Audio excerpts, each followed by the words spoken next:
Você já percebe como o ser humano passa a vida tentando adivinhar o amanhã? Ele lê gráficos, acompanha guerras, aposta em líderes, confia em mercados, teme colapsos, idolatra a tecnologia, e ainda assim vai dormir com o peito apertado. Mas e se o ponto central de Daniel capítulo 2 não for apenas prever impérios? E se a questão mais perigosa do texto for outra? Quem realmente governa a história quando os homens imaginam que governam tudo?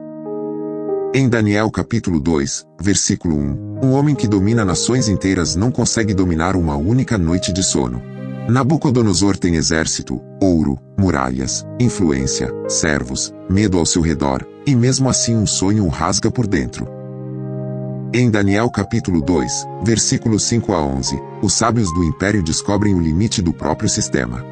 Eles sabem interpretar símbolos, recitar fórmulas, usar linguagem sofisticada, mas não conseguem tocar o mistério que está na mão de Deus. E em Daniel capítulo 2, versículo 21, surge a sentença que desmonta toda a arrogância humana. É Deus quem muda tempos e estações, remove reis e os estabelece. Então a pergunta não é só qual império vem depois do outro. A pergunta é esta: se o céu já declarou que toda a grandeza humana é frágil, por que ainda estamos apostando o nosso coração naquilo que já nasceu para cair?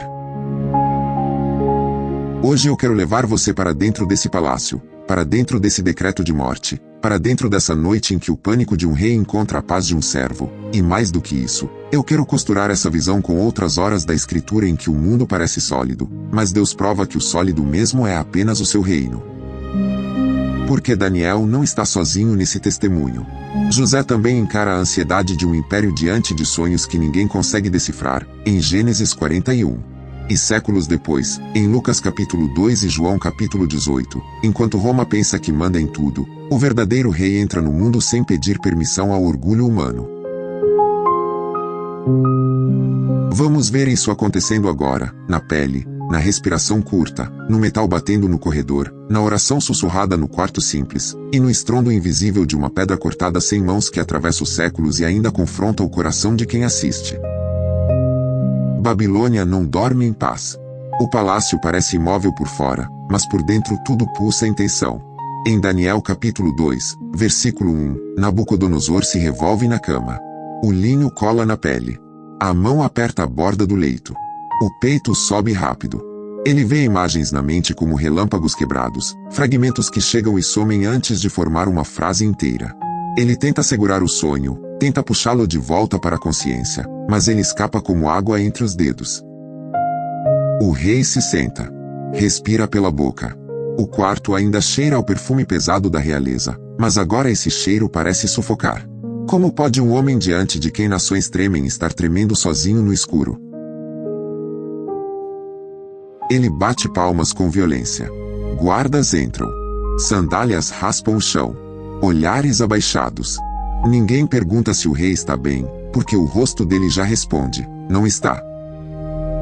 Tragam os magos, os encantadores, os feiticeiros, os astrólogos. A ordem sai seca, cortante.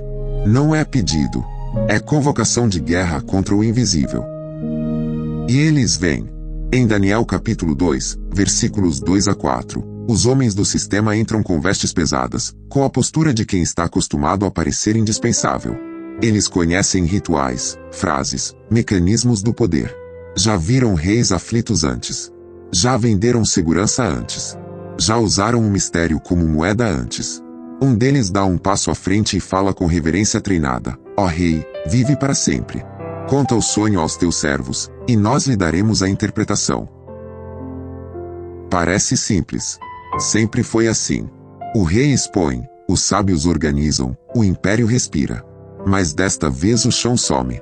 Nabucodonosor olha para eles com os olhos fundos de quem percebeu que ninguém ao redor é tão capaz quanto diz ser. Em Daniel capítulo 2, versículo 5, ele responde com uma sentença que quebra o protocolo: esta é a minha decisão. Se vocês não me disserem qual foi o meu sonho e não o interpretarem, vocês serão despedaçados, e as casas de vocês se tornarão montões de entulho. O ar muda. Um dos sábios engole em seco. Outro tenta manter o rosto neutro, mas a mão treme dentro da manga. Eles entendem no mesmo instante: não há teatro que resolva isso. Não há truque retórico. Não há leitura fria. O rei não quer uma interpretação qualquer. Ele exige acesso ao segredo que só o céu conhece. Em Daniel capítulo 2, versículos 7 a 11, eles tentam ganhar tempo. Falam outra vez, conte o sonho, e daremos a interpretação. Mas o rei aperta ainda mais. Ele percebe a manobra. Vocês estão tentando ganhar tempo, porque sabem que a decisão já foi tomada. Se não me contarem o sonho, só há uma sentença para vocês. Vocês conspiraram para me enganar, esperando que a situação mude. Os sábios então dizem o que o orgulho humano só admite quando está contra a parede. Não há homem na terra capaz de fazer o que o rei está pedindo. Nenhum rei, por maior e mais poderoso que seja, jamais exigiu algo assim de mago, encantador ou astrólogo. O que o rei pede é difícil. Ninguém pode revelar isso ao rei, senão os deuses, e eles não vivem entre os mortais. Ali, no centro do império mais brilhante da Terra, a inteligência oficial do sistema confessa sua falência. É assim também hoje. Quando o coração humano quer controle absoluto, descobre tarde demais que análise não é soberania. Informação não é onisciência. Poder não é paz. Nabucodonosor não recebe essa confissão com humildade. Em Daniel capítulo 2, versículo 12, ele explode de ira. Não é raiva teatral. É fúria de homem acostumado a ser servido e subitamente confrontado por um limite. A respiração sai pesada, os músculos do maxilar saltam, o dedo aponta como lâmina. Matem todos os sábios da Babilônia. O decreto se espalha com a velocidade de fogo em palha seca. Em Daniel capítulo 2, versículo 13, homens correm pelos corredores, ordens são repetidas, listagens são abertas, nomes são procurados. E nessa lista está Daniel. Também estão Ananias, Misael e Azarias. Eles nem estão naquela sala. Nem participaram da farsa dos outros. Mas quando a máquina do império entra em colapso, ela não distingue inocentes de culpados. Ela só precisa de corpos para confirmar a própria autoridade. Agora escute o som das lanças tocando uma na outra nos corredores. Sinta a vela tremendo quando os guardas dobram a esquina. O decreto vem como metal. É aqui que o coração do texto começa a se separar em dois caminhos. O império responde ao mistério com pânico. O povo de Deus responde ao mistério com busca. Arioque, o comandante da guarda do rei, chega para executar a ordem. O rosto dele está duro, mas apressa nos passos. Matar sábios em massa também pesa sobre quem obedece. Daniel o aborda. Em Daniel capítulo 2, versículo 14, Daniel fala com prudência e sabedoria. Repare nisso. A sentença já saiu. A espada já foi autorizada. O palácio está em convulsão. E mesmo assim Daniel não fala como quem foi engolido pelo pânico. Ele pergunta, por que o rei emitiu um decreto tão severo? Prudência não é passividade. Prudência é não deixar o medo roubar a lucidez. Arioque explica tudo. Cada palavra coloca mais peso sobre a cena. O rei sonha. O rei esquece. O rei exige. Os sábios falham. A morte avança. Daniel ouve. Talvez por um segundo o coração bata mais forte. Talvez a garganta seque. Talvez uma pergunta humana surja. É assim que termina? Longe da terra natal, fiel em terra estranha, e agora o fio da vida depende do humor de um tirano? Mas Daniel não afunda nessa pergunta.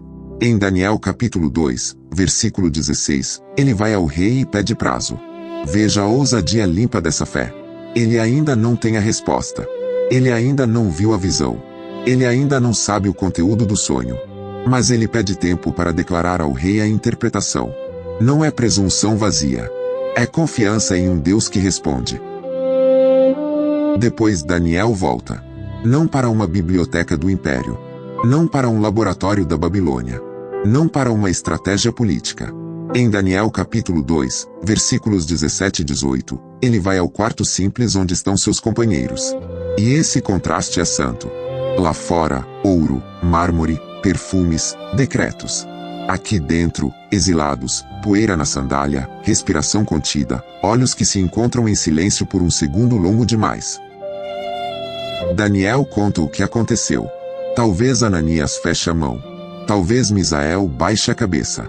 Talvez Azarias inspire profundamente, tentando processar a proximidade da morte. Não há fala inútil. Não há heroísmo performático. Há urgência. Daniel pede que busquem misericórdia do Deus dos céus acerca desse mistério, para que eles não sejam executados com os outros sábios da Babilônia. Repare na expressão de Daniel capítulo 2, versículo 18. Misericórdia do Deus dos céus. Não é mérito. Não é técnica. Não é merecimento de exilado fiel. É misericórdia. E agora a noite cai sobre outro quarto, não o quarto do rei, mas o quarto dos servos. O rei perde o sono por causa de um sonho que não entende. Os servos entregam o sono porque sabem a quem clamar. Um império inteiro se debate no escuro, 4 homens dobram o joelho. Enquanto eles oram, eu quero que você lembre de outra noite, muitos anos antes, em outro centro de poder, quando um governante também é sacudido por sonhos e toda a sabedoria oficial fracassa. Em Gênesis capítulo 41, Faraó também acorda perturbado. Ele vê vacas gordas saindo do Nilo, depois vacas magras devorando as gordas. Vê espigas boas e cheias, depois espigas mirradas engolindo as boas. A mente dele não descansa. O Egito ainda parece firme, mas o coração do trono já foi desestabilizado por uma mensagem que vem de cima. E assim como em Daniel capítulo 2, a maquinaria humana é acionada. Em Gênesis capítulo 41, versículo 8, Faraó chama todos os magos e sábios do Egito. De novo o império recorre aos seus especialistas, aos seus intérpretes de ordem, aos seus administradores do desconhecido. E de novo ninguém consegue entregar paz ao homem que manda em todos. Veja como a palavra costura o padrão. Babilônia e Egito, 2 colossos, 2 coroas, 2 homens cercados de poder, e ambos indefesos diante de um mistério revelado por Deus. No Egito, então, um nome esquecido sobe da prisão. José. O copeiro se lembra dele tarde, quase envergonhado. Faraó manda chamá-lo. Em Gênesis capítulo 41, versículo 14, José é tirado depressa do cárcere. Há pressa no corredor. Há ordem na voz dos servos. Há um choque brusco entre o cheiro úmido da prisão e os corredores lavados da realeza. José se barbeia, troca de roupa, mas o mais forte nele não é a veste nova, é a identidade preservada. Ele entra diante de Faraó. O governante do Egito olha para aquele hebreu saído da cadeia e diz, em essência, ouvi dizer que quando você escuta um sonho, pode interpretá-lo. Essa é a tentação de toda crise, transformar o servo de Deus em celebridade útil para o sistema. Mas José responde em Gênesis capítulo 41, versículo 16, isso não depende de mim, Deus dará uma resposta favorável a Faraó. Você percebe? Daniel e José bebem da mesma fonte. Quando o mundo entra em convulsão, o servo de Deus não absorve a glória para si. Ele aponta para cima. Voltemos àquela noite em Babilônia. Em Daniel capítulo 2, versículo 19, o mistério é revelado a Daniel numa visão de noite. O texto não gasta palavras supérfluas, mas nós paramos aqui para sentir o peso desse instante. Eles oram. O silêncio talvez se alongue. A vela baixa.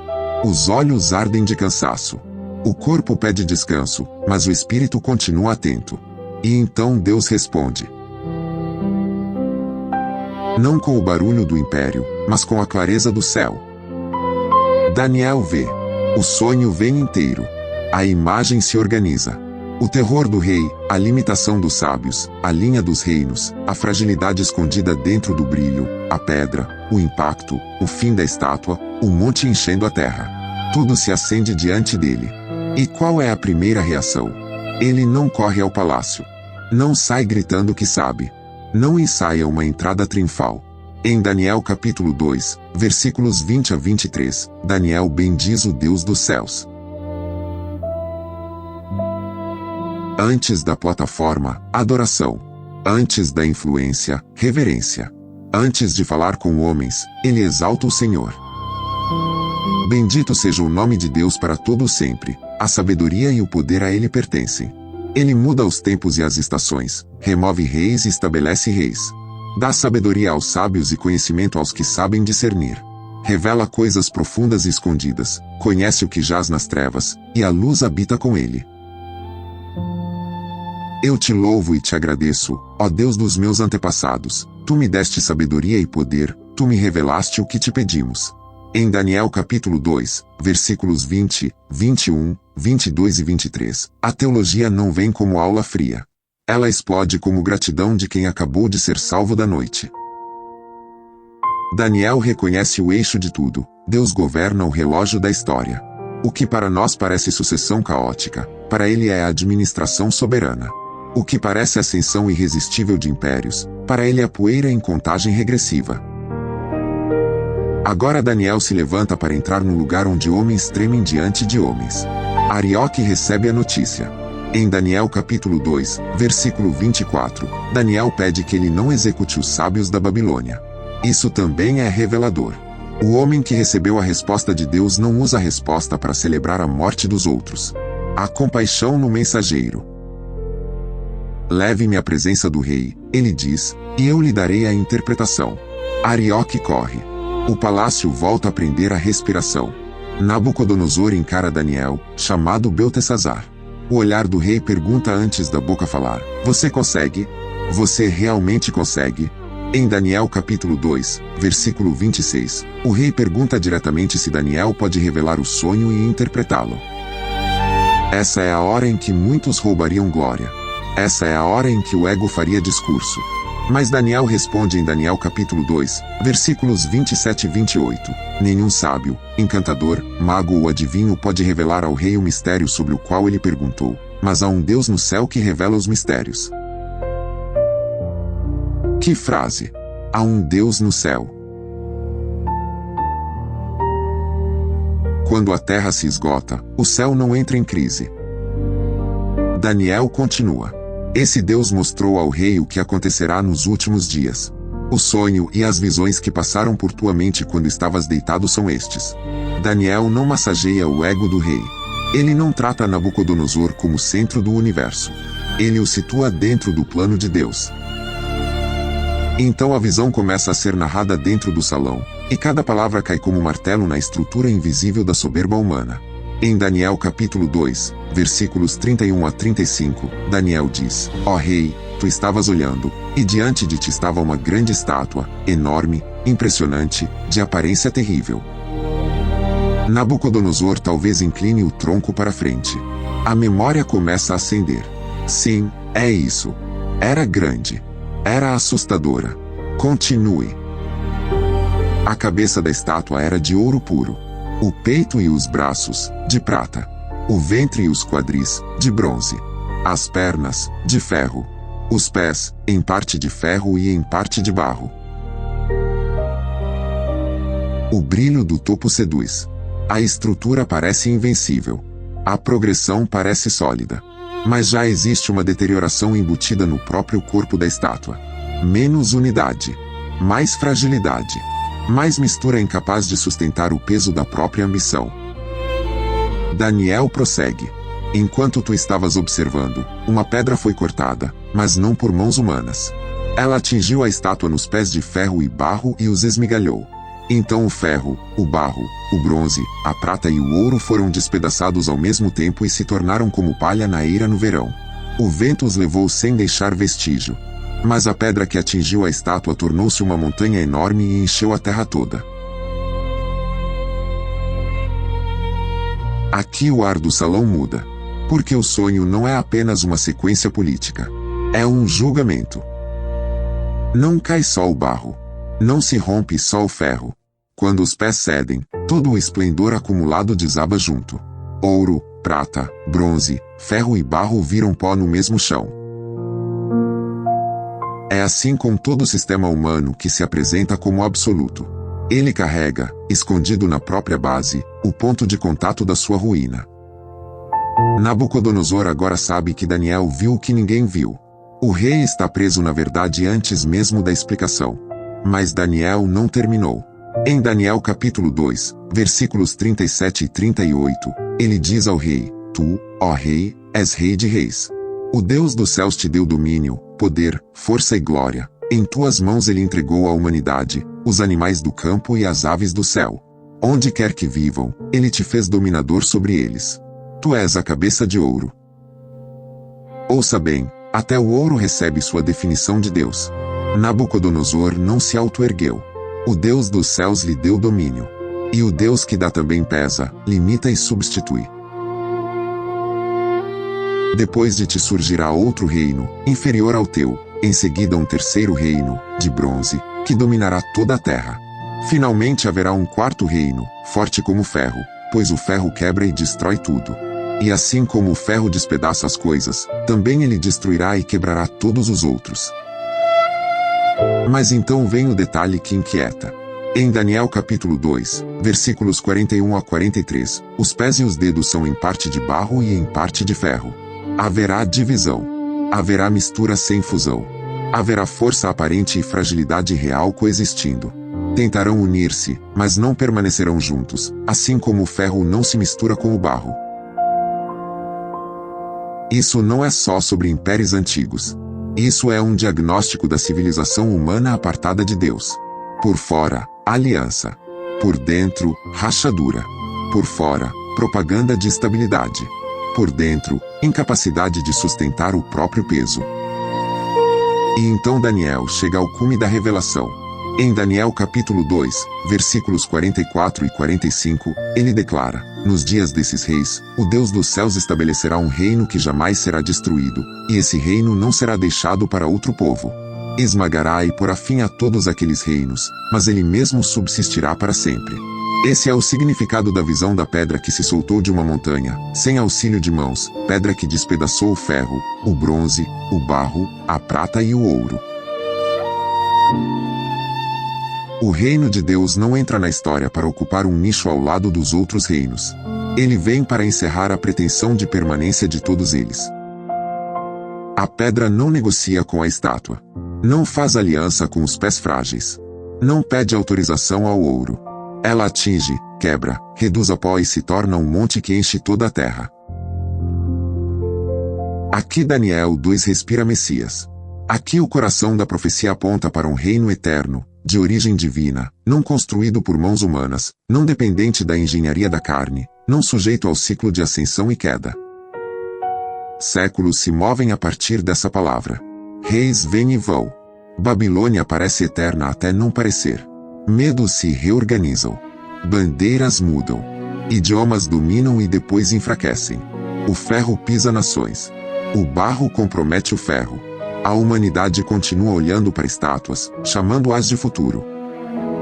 E então, na plenitude do tempo, em Lucas capítulo 2, o mundo volta a mostrar sua estátua. César Augusto publica um decreto. Roma conta pessoas, organiza territórios, mede influência, espalha poder pelas estradas do império. Parece o ferro em plena confiança. Parece a máquina definitiva. Parece a ordem que ninguém pode desafiar.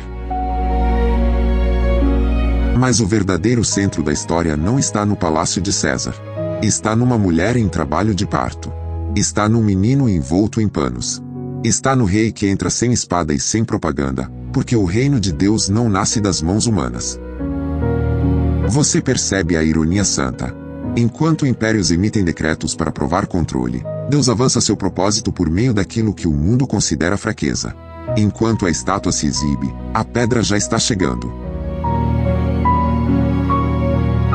O reino eterno entra no mundo sem depender da aprovação do mundo. Esse menino cresce. Toca leprosos. Perdoa pecados. Enfrenta demônios. Anuncia que o reino de Deus chegou. E um dia, diante de outro governante, o mesmo conflito entre poder humano e soberania divina volta a pulsar. Em João capítulo 18, versículos 33 a 37, Pilatos pergunta a Jesus se ele é rei. Roma está ali condensada naquele encontro. Autoridade militar, aparato jurídico, arrogância imperial. Jesus responde que o seu reino não é deste mundo. Se fosse, os seus servos lutariam para impedir sua prisão.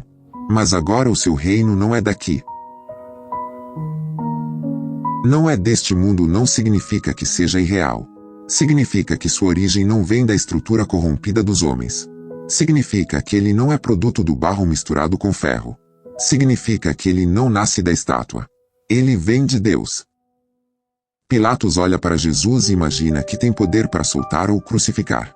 Mas até ali vale Daniel capítulo 2, versículo 21. Deus remove reis e estabelece reis. Nenhum trono humano existe fora da permissão soberana do Senhor. E no entanto, o paradoxo aperta ainda mais. A pedra que destrói a estátua primeiro parece ser ferida por ela. Cristo é rejeitado, cuspido, pregado, morto. A cruz parece derrota para olhos fascinados por impérios. O ouro ri. O ferro golpeia. O barro pensa que venceu. Mas ao terceiro dia, a ressurreição responde. A pedra não se quebra contra a estátua, a pedra é o juízo final sobre ela. Daniel viu em linguagem de sonho que o Evangelho manifesta em carne. Há um reino indestrutível. Há um rei maior que Nabucodonosor, maior que Faraó, maior que César, maior que Pilatos, maior que qualquer presidente, império, algoritmo, mercado ou sistema. Voltemos por um momento a José, porque Gênesis 41 também ilumina Daniel 2. Quando José ouve os sonhos de Faraó, ele não só interpreta, ele mostra que o Deus que revela também governa o futuro. 7 anos de fartura. 7 anos de fome. O império pensa que controla a colheita, mas é Deus quem avisa, prepara, limita e sustenta. De novo, o padrão. O céu não reage atrasado à história. O céu governa a história. Faraó treme diante da fome que vem. Nabucodonosor treme diante da sucessão dos reinos. Ambos descobrem que o amanhã não pertence ao braço do homem. E tanto José quanto Daniel recusam transformar a revelação em autopromoção. Ambos dizem, cada um em sua geração, há um Deus. Talvez seja isso que mais confronta a nossa época. Nós gostamos de estudar profecia como quem monta um mapa secreto para se sentir superior aos outros. Gostamos de associar metais, datas, blocos políticos, crises globais, e há valor em observar a coerência profética da Escritura. Mas Daniel 2 não nos foi dado para alimentar vaidade escatológica. Foi dado para humilhar a confiança da carne e firmar o coração no reino eterno. Porque o ponto não é sair impressionado com a estátua. O ponto é sair rendido à pedra. Nabucodonosor ouve tudo. O rosto dele muda. O homem que entra em fúria contra sábios agora cai em reverência diante da evidência de que foi visitado pela verdade. Em Daniel capítulo 2, versículo 46, ele se prostra diante de Daniel e ordena que lhe ofereçam uma oferta em incenso. Há algo quase desconfortável aqui, porque o rei ainda não entende plenamente. Ele honra o mensageiro de forma excessiva. Mas em Daniel capítulo 2, versículo 47, a boca dele finalmente confessa algo certo. Certamente o Deus de vocês é o Deus dos deuses e o Senhor dos reis e aquele que revela os mistérios, pois foste capaz de revelar este mistério. O Senhor dos reis. O maior homem da sala admite que existe outro acima dele. Daniel é elevado, sim. Recebe posição, presentes, autoridade sobre a província da Babilônia, conforme Daniel capítulo 2, versículos 48 e 49. Mas perceba como a fidelidade no exílio não o torna escravo do brilho da corte. Ele também se lembra dos amigos.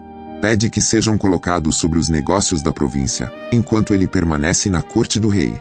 O homem de Deus não sobe sozinho. Agora deixe a poeira baixar por um instante.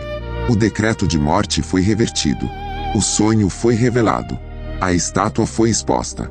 A pedra foi anunciada. O rei confessou. Mas a pergunta volta para nós com uma força quase incômoda. Onde está a nossa segurança? No ouro, no ferro, na influência, no dinheiro, na reputação, na tecnologia, na ideologia, no carisma humano, ou na pedra? Hoje também existem estátuas. Elas não são sempre feitas de metal visível, mas exigem devoção. Há a estátua do mercado, que promete salvação se os números subirem. Há a estátua da política, que promete redenção se o líder certo vencer. Há a estátua da tecnologia, que promete onisciência digital. Há a estátua do ego, que promete imortalidade por meio de visibilidade. Há a estátua do prazer, que promete anestesia suficiente para não encarar a eternidade. E todas parecem impressionantes. Todas têm brilho. Todas conseguem reunir multidões em volta. Mas os pés continuam frágeis. Ferro e barro. força e ruptura, conexão e isolamento, discurso de unidade e impossibilidade de união verdadeira. Esse é o retrato do homem sem Deus tentando construir permanência com material de colapso. Talvez você esteja assistindo agora com o coração cansado do noticiário. Cada semana um novo abalo. Cada mês uma nova crise. Uma guerra aqui. Uma economia estremecendo ali. Escândalos, ameaças, violência, confusão moral, ansiedade coletiva. E a alma pergunta em silêncio: quem sustenta o mundo? Daniel capítulo 2 responde sem hesitar: o Deus dos céus. Em Daniel capítulo 2, versículo 21, ele muda tempos e estações, remove reis e estabelece reis. Em Daniel capítulo 2, versículo 44, ele estabelece um reino que jamais será destruído. E para a Igreja de Cristo, isso não é apenas informação profética, isso é consolo da aliança. Se você está em Cristo, sua cidadania final não depende da estabilidade da estátua. Hebreus capítulo 12, versículo 28 ecoa isso quando diz que recebemos um reino inabalável. Então a aplicação não é pânico religioso, nem sensacionalismo de manchete. A aplicação é fidelidade serena. Daniel não entra em histeria. Ele ora. José não se embriaga de autopoder. Ele testemunha. Jesus não disputa o trono de César com ferramentas de César. Ele revela um reino superior. O chamado para nós é o mesmo: trocar ansiedade por adoração, pânico por oração, fascínio por impérios por fidelidade ao reino. Talvez hoje o seu palácio seja o lugar da pressão profissional. O decreto não vem com selo real, mas com uma ligação, uma dívida, uma ameaça, um diagnóstico, uma instabilidade na família, um medo sobre o futuro dos filhos. Talvez você esteja se sentindo como Daniel ao ouvir que a sentença já saiu antes mesmo de você ser ouvido. Então aprenda com esse quarto simples dos exilados. Quando o sistema entra em colapso, reúna os seus e busque misericórdia do Deus dos céus. Nem toda resposta virá na velocidade que você deseja, mas nenhuma crise apaga a soberania de Deus. E talvez você seja tentado a medir sua vida pelo metal da estátua. Quanto ouro você acumulou? Quanta influência você ganhou? Quão impressionante você parece aos olhos dos outros? Mas Daniel 2 corrige nosso fascínio. O ouro não é o fim da história. O ouro também vira pó quando confrontado pelo reino de Deus. Então não construa sua identidade naquilo que será levado pelo vento. Construa sua vida naquele que permanece para sempre. Em Cristo, você não é chamado a se impressionar com o tamanho do império. Você é chamado a permanecer leal ao Rei. Isso muda a forma como você trabalha, vota, cria filhos, lida com dinheiro, enfrenta notícias e atravessa perdas. Você participa do mundo sem adorar o mundo. Você serve com excelência sem se curvar à estátua. Você discerne os tempos sem idolatrar análises. Você se informa sem entregar o coração ao medo. Porque o trono acima de todos os tronos continua ocupado. E eu quero falar com quem está cansado. Você que sente a mente girando de madrugada, tentando prever o que ninguém consegue prever. Você que observa líderes subirem e caírem e já não sabe em quem confiar. Você que percebe rachaduras até nas estruturas que pareciam mais sólidas. Escute a palavra. Em Daniel capítulo 2, o Senhor não apenas revela o futuro, Ele revela o caráter frágil de tudo aquilo que compete com sua glória. E Ele também mostra o abrigo, a pedra, o reino, o Cristo. Não viva impressionado com a estátua. Viva alinhado com a pedra. Esse é o veredito espiritual. Todo reino humano, toda glória fabricada, toda segurança sem Deus, toda estrutura que se apresenta como final, já está marcada pela transitoriedade. Só o reino do Senhor permanece. E esse é o espelho. A história antiga é a sua história hoje. O rei aflito é a humanidade tentando controlar o amanhã. Os sábios impotentes são os sistemas que prometem mais do que podem entregar. O quarto de oração é a comunidade dos santos em meio à crise. A pedra é Cristo e o seu governo eterno. Você não foi chamado para sobreviver pela força da estátua. Você foi chamado para pertencer ao reino do Filho amado. Então o convite hoje não é uma fórmula religiosa. É uma resposta. Se o Senhor falou com você, ore agora onde você está. Diga a Ele que você renuncia a sua confiança nos falsos alicerces. Diga que você entrega o medo do futuro. Diga que você quer aprender a viver como cidadão do reino inabalável. Se você está afastado, volte. Se está ansioso, clame. Se está fascinado com o brilho do mundo, arrependa-se e olhe para Cristo. Porque quando a estátua cair, e ela cairá, só permanecerá de pé quem estiver firmado na pedra. E eu quero te pedir também, escreve aqui nos comentários qual estátua Deus está confrontando no seu coração hoje. Pode ser medo, controle, dinheiro, política, orgulho, aprovação, vício em notícias, qualquer coisa que esteja disputando o lugar do reino. Vamos transformar este espaço numa congregação digital de discernimento, oração e encorajamento na palavra. Ore por alguém nos comentários. Leia o testemunho de outro irmão. Permaneça em comunhão. E se esta mensagem te fortaleceu, compartilhe com alguém que está assustado com o futuro. Talvez essa pessoa não precise de mais uma análise. Talvez precise lembrar que há um Deus no céu que revela os mistérios, governa os tempos e estabelece um reino que jamais será destruído. Em nome de Jesus, que seus olhos não sejam sequestrados pelo brilho passageiro da estátua, mas firmados para sempre na glória invencível da pedra, o nosso Senhor e Rei. Amém.